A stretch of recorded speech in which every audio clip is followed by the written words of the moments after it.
अस्सलाम वालेकुम नाज़रीन, मैं हूँ फातिमा और आप देख रहे हैं voice of Makran. World anti corruption day की मुनासिबत से प्रोग्राम का इनेकाद एंटी करप्शन इस्टेब्लिशमेंट बलूचिस्तान की जानिब से वर्ल्ड एंटी करप्शन डे की मुनासिबत से डिस्ट्रिक्ट कौंसिल हाल गवादर में प्रोग्राम का इनेकाद हुआ।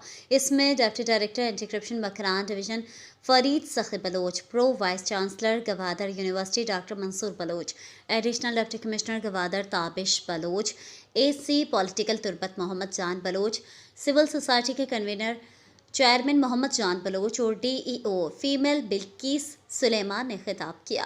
प्रोग्राम में मुकर्रिरीन ने अपने खिताब में कहा कि करप्शन एक नासूर है जिसकी रोकथाम हम सब की जिम्मेदारी है। करप्शन ना सिर्फ इदारों बल्कि मुल्क की मईशत के लिए भी बहुत ख़तरनाक है।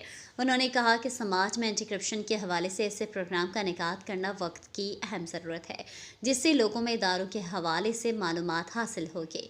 प्रोग्राम में मुकर्रिरीन ने मज़ीद कहा कि करप्शन की रोकथाम में पब्लिक एडवोकेसी, पब्लिक अवेयरनेस और टेक्नोलॉजी की मदद से भी करप्शन को कम किया जा सकता है। प्रोग्राम में महकमा लोकल गवर्नमेंट, महकमा हेल्थ, महकमा एजुकेशन और सोसाइटी के ज़िम्मेदारान ने शिरकत की, जबकि इस टेस्ट के फ़राइज़ फातिमा आदम ने सर अंजाम दिए।